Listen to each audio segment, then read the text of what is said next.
स्वर्गीय नफे सिंह राठी की प्रथम पुण्यतिथि पर हजारों लोगों ने दी श्रद्धांजलि। परिवारजनों ने की हत्यारों व साजिशकर्ताओं की शीघ्र गिरफ्तारी की मांग। बहादुरगढ़ आज तक की रिपोर्ट। इंडियन नेशनल लोकदल के पूर्व प्रदेशाध्यक्ष एवं जनप्रिय नेता स्वर्गीय नफे सिंह राठी की बरसी पर मंगलवार को नजफगढ़ रोड स्थित राठी फार्म में श्रद्धांजलि सभा का आयोजन किया गया, जिसमें हरियाणा व आसपास के क्षेत्र से आए समर्थकों ने राठी परिवार के लोगों सहित स्वर्गीय नफे सिंह राठी को अपने श्रद्धासुमन अर्पित कर भावभीनी श्रद्धांजलि दी। इसके अलावा उनके साथी रहे जय किशन दलाल को भी लोगों ने अपने श्रद्धासुमन अर्पित किए। इस अवसर पर आयोजित हवन यज्ञ में मंत्रोच्चारण के साथ परिवारजनों और लोगों ने दिवंगत आत्मा की शांति से लिए आहुति डाली। श्रद्धांजलि सभा में हरियाणा भर व दूरदराज से आए स्वर्गीय नफे सिंह राठी के समर्थकों व प्रियजनों ने मौन धारण कर आत्मा की शांति के लिए प्रार्थना की।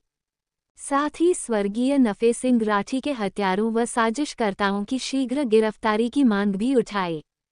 सभी ने कहा कि 1 वर्ष बीत चुका है, लेकिन आज भी पुलिस व सीबीआई के हाथ इस मामले में खाली है। सरकार द्वारा भी इस केस को खोलने में कोई कदम नहीं उठाए जा रहे हैं, जबकि इनेलो के प्रदेशाध्यक्ष, 2 बार के विधायक, 2 बार के नगर परिषद चेयरमैन व भारतीय शैली कुश्ती संघ के राष्ट्रीय अध्यक्ष और राजनीति की बड़ी शख्सियत रहे स्वर्गीय नफे सिंह राठी के हत्यारों व साजिशकर्ताओं को शीघ्र से शीघ्र गिरफ्तार किया जाना चाहिए ताकि उनके परिवार को न्याय मिल सके। इस मौके पर इनेलो नेता करण चौटाला भी स्वर्गीय नफे सिंह राठी को श्रद्धांजलि देते हुए उनके हत्यारों व साजिशकर्ताओं की गिरफ्तार की मांग की। वहीं उनके भतीजे कपूर सिंह राठी ने मंच के माध्यम से समर्थकों को संबोधित करते हुए कहा कि स्वर्गीय नफे सिंह राठी एक शख्सियत रहे कि उन्होंने सदा जनहित में आवाज़ उठाए और गलत को गलत कहने की ताकत रखी। परिणाम स्वरूप कुछ काया व भ्रष्ट लोगों ने उनकी हत्या करवाने का काम किया। उनके हत्यारों व साजिशकर्ताओं की गिरफ्तारी के लिए उन्हें कितना भी संघर्ष करना पड़े, उनका परिवार पूरी मजबूती के साथ करेगा।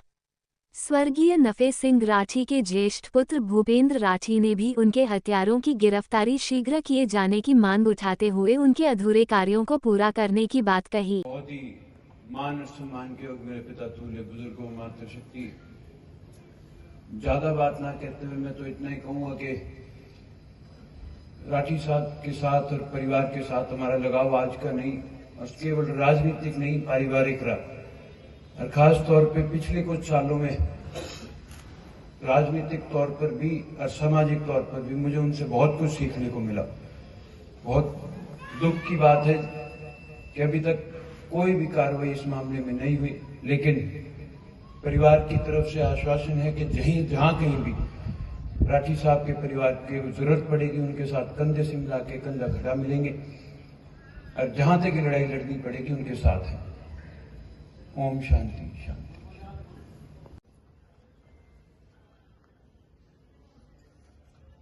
1 साल हो गया चाचा को जाए हुए। पिछले 1 साल में समय से पहले बड़ा करने का काम है।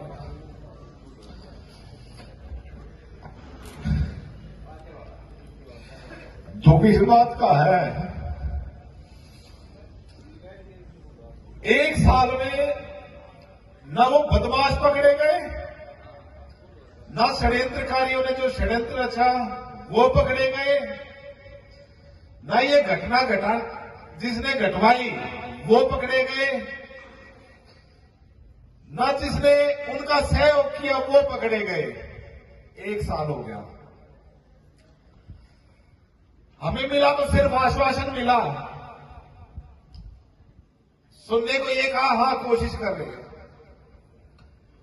पहले बात हरियाणा पुलिस की थी, सरकार की थी कि शायद ये केस खुलेगा, उम्मीद थी केस खुलेगा। 2 महीने तक कोई कुछ नहीं हुआ। फिर ये केस 2 महीने बाद सीबीआई को ट्रांसफर हुआ। सीबीआई को केस ट्रांसफर होने के बाद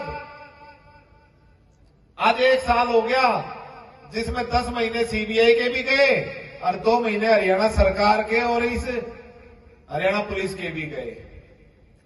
न वे बदमाश पकड़े गए, न वे षड्यंत्रकारी पकड़े गए। तो इसका मतलब हम समझे तो क्या समझे?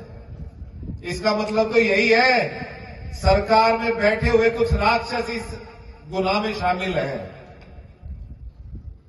और उन्होंने ये घटना और इस हत्या को अंजाम इसलिए दिया था क्योंकि उनके खिलाफ कोई बोले ना। सरकार कभी ये नहीं चाहती कि सरकार के खिलाफ कोई आवाज की चूं भी करने वाला हो। और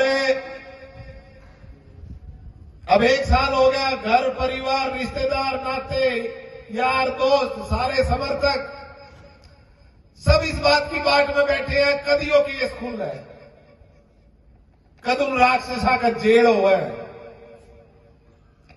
मैं तो एक बात कहना हूं, हम नफे सिंह के कदमा पे चले हैं, नफे सिंह जी की शिक्षा पर हम लोग चले हैं। हम कोई ऐसा गलत काम नहीं करेंगे जिससे उनका सर झुके कभी, हम कोई ऐसा काम नहीं करेंगे। लेकिन हां, आज बड़े दुखी और व्यथित मन से आप लोगों को कहने चाह रहा हूं, आज तक का जितना भी हम उनके लिए सरकार से निवेदन कर रहे थे, प्रशासन से निवेदन कर रहे थे, सीबीआई से निवेदन कर रहे थे, निवेदन तो अब भी करेंगे, लेकिन राह संघर्ष की होगी। उसमें चाहे किसी आगे तक जाना पड़े, हम जाने के लिए तैयार हैं, कोई दिक्कत नहीं है। धरने करने पड़े, प्रदर्शन करने पड़े, न इस सरकार से डरते, न इस सरकार में बैठे हुए किसी राक्षस से डरते हम, क्योंकि हमने अपना घर का खोया है, हमने वो मोती खोया है जो विरले पैदा हुए हैं। और मुझे दुख तकलीफ है इस बात की कि आज तक उसके ना हत्यारों का पता लगा, ना ये सरकार पता लगा पाई, ना सीबीआई पता लगा पाई, ना ये सीआईडी पता लगा पाई, ना ये सरकार के बैठे नेता पता लगा पाए, क्योंकि इनकी तो नीयत ही नहीं है ये केस खुले। इनकी नीयत ये है, जो सरकार में बैठे राक्षस है, कि ये केस खुले ना और ये परिवार ऐसे ही दबता रहे, ये लोग ऐसे ही दबते रहे और सरकार से डर के घर पे बैठे रहे। लेकिन मैं तो के और हरियाणा के कोने कोनों से आए मेरे आदरणीय बुजुर्गों, मेरी माताएं, मेरी बहनों, मेरे साथियों, सबसे पहले तो मैं नमन करता हूं उस इंसान को जिसने बहादुरगढ़ का जो नाम रखा गया था, बहादुरगढ़, एक बहादुरी की मिसाल पेश करने का काम किया। मैं नमन करता हूं उस इंसान को जिसने ये बताया कि चाहे हालात जैसे भी हो, अपने साथी के साथ हमेशा डट कर कंधे से कंधा मिलाकर खड़ा रहने का काम करना अगर किसी ने सीखना है तो चौधरी नफे सिंह राठी जी से सीखना है।